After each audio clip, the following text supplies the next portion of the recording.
자가투여 주사제의 올바른 사용에 대해 알아보겠습니다.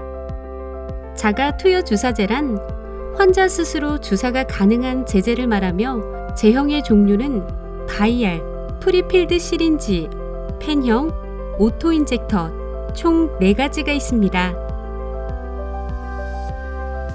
주사하기 전 확인해야 할 사항이 있습니다.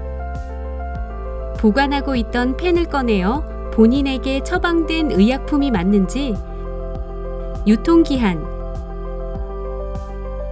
1회 투여 용량과 단위, 투여 날짜, 투여 시간을 확인합니다. 냉장 보관하는 제품의 경우 하나의 제품만 꺼내고 나머지는 다시 냉장 보관합니다. 주사하기 전 약의 상태를 확인합니다.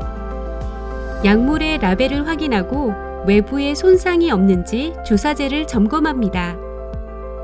손상된 것처럼 보이는 경우, 원래 성상과 달리 약액이 뿌옇게 흐리거나 이물질이 있는 경우, 딱딱한 바닥에 떨어뜨리는 경우는 사용하지 마세요.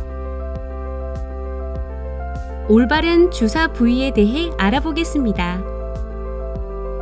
주사 가능한 부위는 복부, 팔 바깥쪽, 허벅지 전면 등이 있으며 그중 복부에 주사하는 것이 가장 무난합니다. 여기서 잠깐! 복부 주사 시 배꼽을 중심으로 반경 5cm 이상 떨어져서 주사하세요. 손상된 피부 부위에는 주사하면 안 됩니다. 매 주사마다 주사 부위를 바꾸어 같은 부위에 주사하지 않도록 합니다.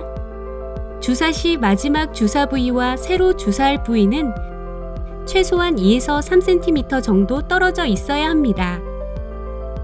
자가 주사제를 안전하게 투여하는 방법에 대해 알아보겠습니다. 알코올솜과 딱딱한 폐기 용기를 준비합니다.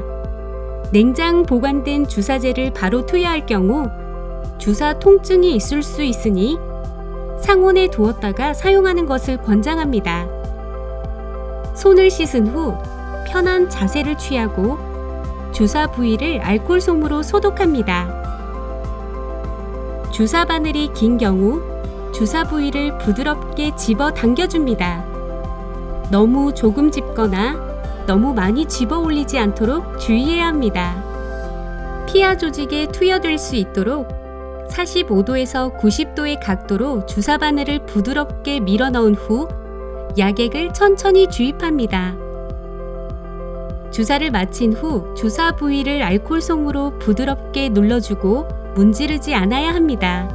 주사를 마친 후엔 다음과 같은 사항을 확인해 주세요.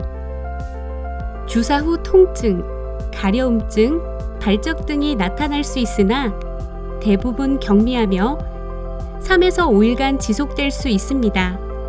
그러나 며칠이 지나도 증상이 호전되지 않으면 병원을 방문해 주세요. 가려움, 두드러기, 입과 목의 부종, 호흡곤란과 같은 급성 알레르기 반응이 나타나면 신속히 의료진의 도움을 받아야 합니다. 자가 투여 주사제의 안전한 보관과 폐기 방법에 대해 알려드리겠습니다. 개봉 전 주사제는 원래 포장 상태 그대로, 냉장 보관하는 약은 냉장고에, 실온 보관약은 직사광선을 피해주세요. 반드시 제품별 보관 방법을 준수해야 합니다. 여행 시 과도한 움직임과 부적절한 온도로 인한 주사제 파손을 피하려면 종이 티슈로 감아 보온병 등에 보관하여 기내에 가지고 탑승합니다. 한 번 사용한 주사 바늘은 절대 재사용하지 말아주세요. 오토인젝터나 프리필드 시린지는 일회용이므로 주사제 전체를 폐기하고 펜형은 바늘을 분리하여 뚜껑을 꼭 닫고 페트병과 같은 딱딱한 밀폐 용기에 넣어 밀봉 후 일반 폐기물로 폐기합니다. 주사제의 뚜껑을 닫아 개별 제품의 보관법에 따라 보관합니다. 마지막으로 오남용 예방 지침에 대해 알려드리겠습니다. 오남용 예방 내용을 꼭 숙지해 주세요. 첫째, 의사의 처방과 다르게 용량, 용법을 임의로 변경하지 않습니다. 둘째, 처방전 없이 온라인 등에서 재판매하거나 구매하지 않도록 합니다. 셋째, 사용하다 남은 약은 타인과 공유하지 않습니다. 지금까지 말씀드린 내용을 잘 확인하신 후 올바르고 안전하게 자가 투여 주사제를 사용하세요.